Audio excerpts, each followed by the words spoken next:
La masturbación, técnica ancestral donde las haya para conseguir placer a muy bajo costo. O quizás el costo no sea tan bajo. ¿Puede perjudicarte un exceso de masturbación? ¿Puede perjudicar tu salud mental o física? ¿Cuánto es demasiado? ¿Te hace estar desmotivado? ¿Previene enfermedades o las facilita? Todo esto lo vemos en el vídeo de hoy y con evidencia científica de por medio. Antes de entrar en los posibles problemas de la masturbación, entremos en sus beneficios constatados, porque los hay. Primero, reducción de estrés. Cuando tienes un orgasmo tras la masturbación y obviamente tras el sexo, liberas oxitocina, serotonina, dopamina y otras endorfinas que te relajan. Te hacen sentir muy bien momentáneamente. Se liberan incluso endocannabinoides endógenos muy relacionados con el manejo del estrés. Este efecto relajante dura hasta 1 hora tras el orgasmo y sin duda es más saludable que un ansiolítico o que el alcohol tomado con estos fines. Disminución del riesgo de patologías. Tenemos evidencia observacional como este estudio de 2016 donde se vio que los varones que eyaculaban más de 21 veces al mes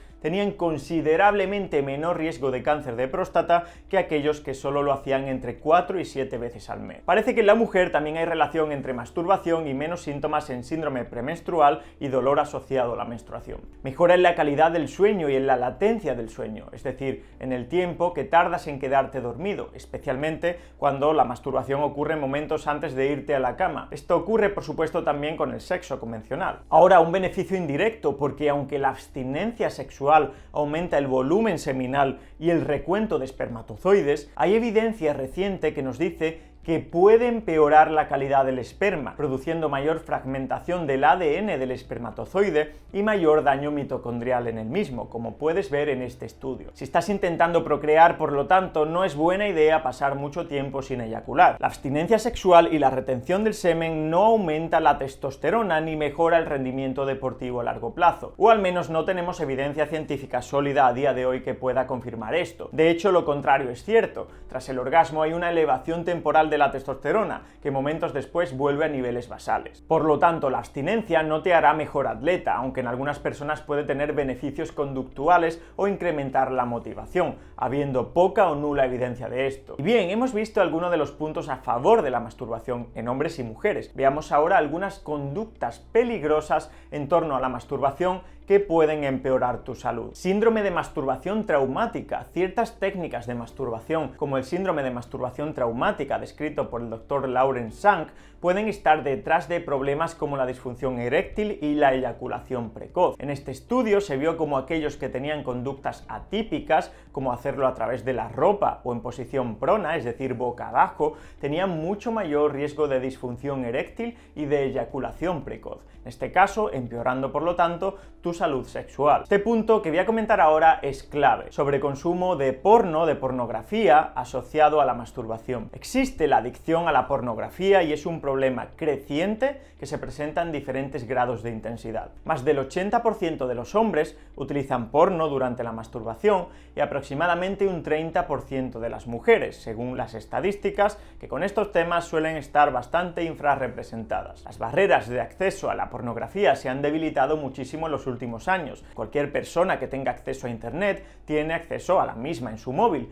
¿Es esto un problema? Pues sí puede serlo, especialmente para los adolescentes o incluso preadolescentes que empiezan a tener acceso muy jóvenes. En todo caso, hablemos de personas adultas. ¿Es malo el porno? Pues como siempre, depende. Empiezan a aparecer estudios de prevalencia sobre la adicción al porno o, como se le conoce en la literatura científica, uso problemático de la pornografía. Y parece que entre un 5 y un 10% de consumidores muestran cierto grado de uso problemático. Esto puede generar interferencia con otras áreas de tu vida cotidiana, como la vida familiar, tu matrimonio o tu vida social. El ser incapaz de controlar su consumo y esa interferencia con otras áreas importantes de tu vida son dos puntos claves para determinar si estamos ante un problema o no lo estamos. Empezamos a ver síndromes amotivacionales causados por el porno. Cuando vemos porno, el cerebro libera grandes cantidades del neurotransmisor dopamina, involucrado en la búsqueda de conductas placenteras. Si estos picos de dopamina se vuelven muy frecuentes, los niveles basales de la misma disminuyen, por lo que tendrás menos interés por otros elementos de tu vida menos estimulantes, como estudiar, leer un libro o tener una relación normal con otra persona. Empeoramiento de la función ejecutiva. Cuando tienes un problema relacionado con adicción al porno,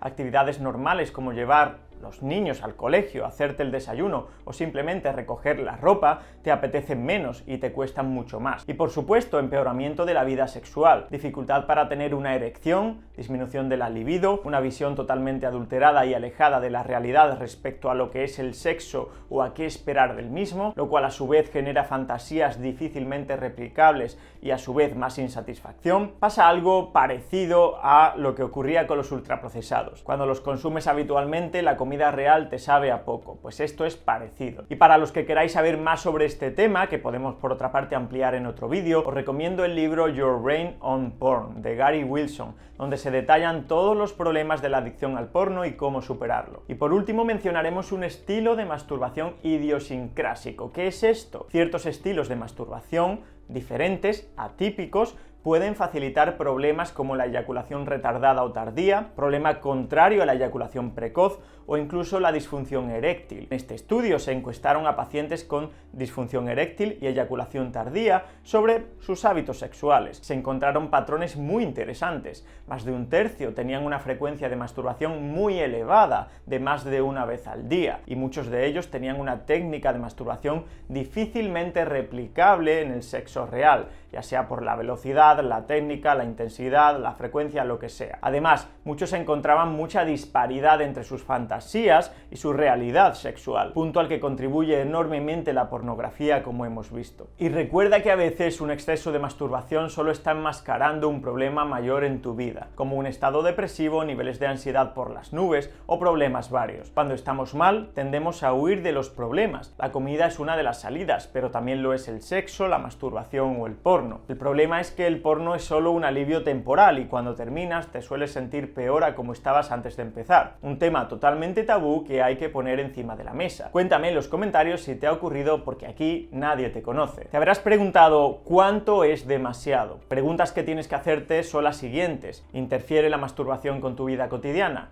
¿Tienes que dejar de trabajar para ir al baño a masturbarte con cierta frecuencia? ¿Has dejado de hacer planes que disfrutas por este motivo? ¿Tienes disfunción eréctil y esta mejora cuando dejas de masturbarte tan frecuentemente? ¿Interfiere con tu vida sexual? ¿Tienes mayor dificultad para conseguir o mantener una erección? Si respondes sí a una o varias de estas preguntas, probablemente, en tu caso, estés abusando de la masturbación. Y si preguntáis por un número, pues no hay mucha evidencia científica al respecto. Para la mayoría, 3 o 4 veces a la semana es un número que no suele producir ningún tipo de problema, pero otra vez es algo muy personal y muy individual. Y algunos consejos prácticos que te serán de mucha utilidad. Hazte un chequeo y una evaluación médica para descartar problemas hormonales o metabólicos que puedan estar detrás de la disfunción eréctil. Más sobre estos problemas en este vídeo. Prueba un ayuno de masturbación durante 2 semanas. Al igual que existe el ayuno intermitente o el ayuno de dopamina, puedes probar a dejarlo por 2 semanas y ver qué cambios ocurren en tu cuerpo y en tu mente. Si mejoras en el ámbito sexual o conductual, probablemente estabas pasándote de frecuencia. Si no mejoras, hay que buscar el problema en otro sitio. Elimina la pornografía durante 2 semanas si crees que tienes un consumo problemático. Utiliza tu imaginación, que también está ahí, también sirve. Al igual que creo que la masturbación por sí misma no es el problema en la mayoría de individuos, sí pienso que a nivel poblacional la pornografía está haciendo más mal que bien, especialmente en los más jóvenes y en los más susceptibles. Eliminarla de tu vida o al menos reducir su frecuencia a no más de 1 o 2 veces por semana, seguro que provocará mejoras en tu día a día. Disminuye el nivel de estimulación utilizando solo las manos en vez de juguetes o vibradores que acaban por desensibilizarte. Al final este tema, como decía antes, tiene muchas similitudes con el tema de la dopamina o con el tema de los ultraprocesados. Se requiere reducir el nivel de estimulación para volver a sentir con normalidad. No digo que haya que eliminar cualquier tipo de juguete, cualquier tipo de ayuda, pero sin duda en algunas personas pues estos harán más mal que bien. Y ahora te leo en los comentarios. ¿Crees que la masturbación puede llegar a ser un problema? ¿Crees que la pornografía puede llegar a ser un problema? Te leo con atención. Muchas gracias por estar ahí, muchas gracias por quedarte hasta el final del vídeo. Un fuerte abrazo y a seguir empoderando.